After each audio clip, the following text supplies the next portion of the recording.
Assalamualaikum warahmatullahi wabarakatuh. Gimana kabarnya teman-teman? Mudah-mudahan kalian dalam keadaan baik-baik aja dan selalu dilindungi oleh Allah Subhanahu wa taala. Dipanjangkan umurnya dan disehatkan badannya. Amin amin ya robbal alamin. Teman-teman, di video kali ini kita akan sharing tentang ciri-ciri doa akan terkabul.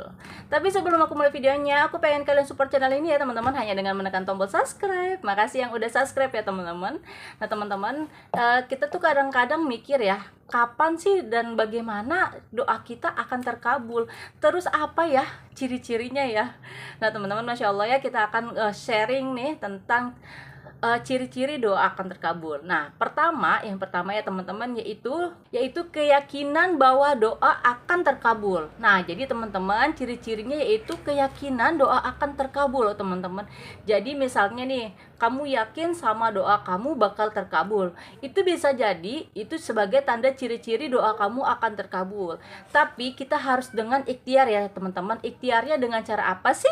Dengan cara jalur langitnya harus dijalanin ya, teman-teman.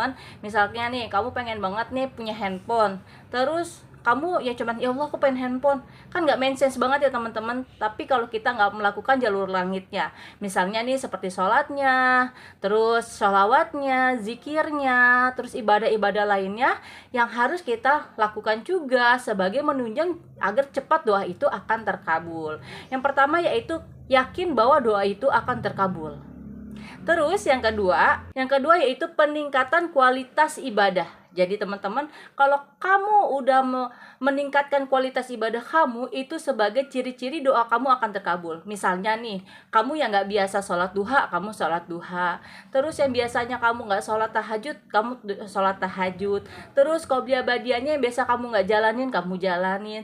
Terus sebagai ibadah sunnah-sunnah lainnya yang biasa kamu nggak jalanin, kamu jalanin. Dan juga misalnya nih kayak kamu tuh sholawatnya sehari cuman 1.000, terus kamu geber sehari 5.000. Nah itu bisa jadi itu ya teman-teman, itu adalah ciri-ciri doa bakal terkabul. Karena peningkatan kualitas ibadah kamu yang Allah tuh pasti akan ngeliat, ini si fulan nih ibadahnya udah bener-bener ngegeber banget nih. Pastilah ibarat kata kayak apa yang diminta aku akan kabulkan sesuai dengan doanya gitu loh teman-teman. Terus yang ketiga, hati terasa damai dan tentram. Kamu pernah gak sih ngerasain kayak misalkan gini ya teman-teman, kamu udah doa nih teman-teman, terus kamu ngerasain kayak si yang teman kamu punya sesuatu, terus kamu yang udah sih gitu tuh. Terus kayak misalkan kamu ngelihat ada di sekitar kamu terus juga ada perbedaan kualitas hidup, terus kamu kayak nggak ngerasain minder, kamu nggak ngerasain ngiri, kamu nggak ngerasain apapun. Ciri doa akan terkabul loh teman-teman. Jadi ibarat kata hati kamu tuh tentram, damai, terus nyaman, kamu nggak pernah berpikiran macam-macam tentang orang lain.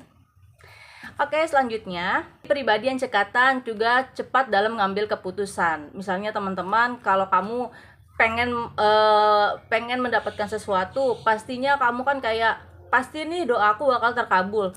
Terus juga kamu tuh ngerasa, oh iya ya kalau aku terkabul, kamu tuh harus melakukan sesuatu yang Allah itu suka. Terus tuh kamu tuh harus meningkatkan kualitas ibadah kamu. Misalnya nih kayak kan gini teman-teman, kamu nih ngeliat nih ada orang tuh kayak dia punya mobil karena disolawatin, aku pengen ngejalanin itu, apa sih rahasia ibadahnya. Terus kamu ambil tuh hikmah dari pelajaran dia cerita, terus kamu ngikutin. Nah itu sebagai tanda ciri-ciri doa kamu akan terkabul. Misalkan nih kayak dia nih, oh ya ternyata dia tuh sholawatnya 5.000, sedangkan aku sholawatnya 1.000. Ya kan berarti kan kayak, oh iya berarti aku langsung ambil tindakan sehari harus 5.000 nih. Aku pengen kayak gitu, aku pengen tuh doa aku cepet-cepet terkabul.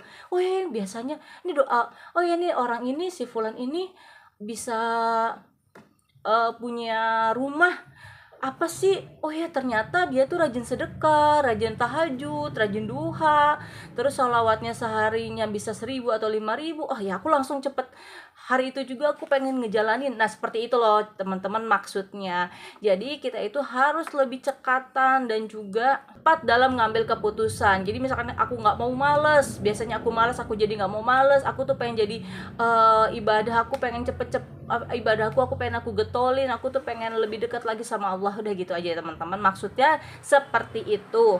Terus selanjutnya makin dermawan. Nah, jadi teman-teman, misalnya ya teman-teman, kalau kamu biasanya sedekahnya 1.000, 2.000 ataupun 10.000, coba deh kamu seringin sedekahnya kayak 100.000, dipaksain loh teman-teman, dipaksain sedekah yang biasa kamu nggak jalanin, kamu jalanin. Kan kalau sedekah 1.000, 2.000 ya biasa ya, misalkan kalau aku nih 100.000 nih misalkan gitu, coba kamu jalanin. Kalau kamu udah lebih dermawan, apalagi kamu lebih rajin bersedekah, niscaya itu akan terbuka pintu rezeki kamu, dan juga doa kamu pasti akan Allah kabulkan, yaitu dengan cara bersedekah. Coba yuk teman-teman jadi orang yang lebih dermawan, jangan cumannya maunya dikasih. Terus kita harus belajar untuk memberi, belajar untuk memberi tanpa harus berharap dari orang itu, karena orang itu tuh nggak bakal ngasih kita cashback, tapi Allah yang bakal kasih kita dengan caranya Allah, caranya yang indah. Dulu nih ya teman-teman, aku pernah nih suatu saat aku pernah dulu aku kosongin nolin di ATM, terus juga di kantong. Nah, hari itu juga Allah tuh nggak langsung kasih hadiah ke aku, tapi Allah langsung ngasih hadiah yang lebih dari aku perkirakan. Aku suami kehilangan mobil, dan hari itu juga aku harus ganti, terus hanya dikasih waktu 1 bulan, Allah langsung ganti itu mobil dengan caranya Allah mudahin, dan juga abis itu Allah langsung ngasih darder gitu loh teman-teman, yang nggak bisa, yang nggak pernah aku pikirin, yang nggak pernah aku bayangin. Jadi ya teman-teman, kalau kamu mau ngasih sedekah, kamu tuh jangan berharap hari itu kamu bakal dapet, enggak deh, percaya sama aku, karena kalau kita ngasih sesuatu itu pasti Allah akan memberinya nanti di kemudian hari. Kalau kita terus aja minta sama doa sama Allah, terus kita dibarengin dengan ikhtiarnya lewat jalur langit, coba nanti Allah bakal mempermudah dengan cara itu. Yang terakhir yaitu makin bersyukur kepada Allah Subhanahu wa taala. Maksudnya teman-teman, bersyukur kita sama Allah Subhanahu wa taala itu dengan cara yaitu ya seperti kayak tadi ya, menjalani kewajibannya dan menjalankan sunahnya. Jadi teman-teman, misalkan nih kita bersyukur banget atas yang Allah udah kasih kita hari ini. Misalkan rezeki kita apa sih, rezeki kita yang kita mintakan mobil, motor, rumah, ataupun yang lain, tapi rezeki yang paling penting itu apa, yaitu kesehatan yang paling kita lupa. Kesehatan kita sama anak-anak kita, sama suami ataupun keluarga kita yang hari ini sampai saat ini Allah kasih, itu adalah rezeki yang paling banget berharga dibandingin uang. Nah teman-teman, coba deh bayangin kalau teman-teman lihat banyak banget orang yang bolak-balik rumah sakit, terus juga hari ini masih ada di rumah sakit. Coba deh, ya Allah, bisa jadi kan itu adalah suatu ujian yang Allah kasih, tapi kan itu nggak dikasih ke kita yang masih dalam keadaan sehat. Makanya itu kita harus banyak-banyak bersyukur.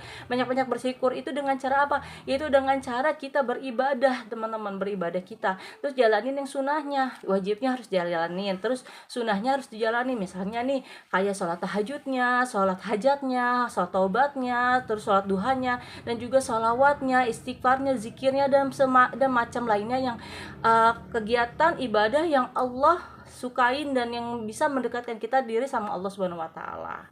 Gitu ya teman-teman.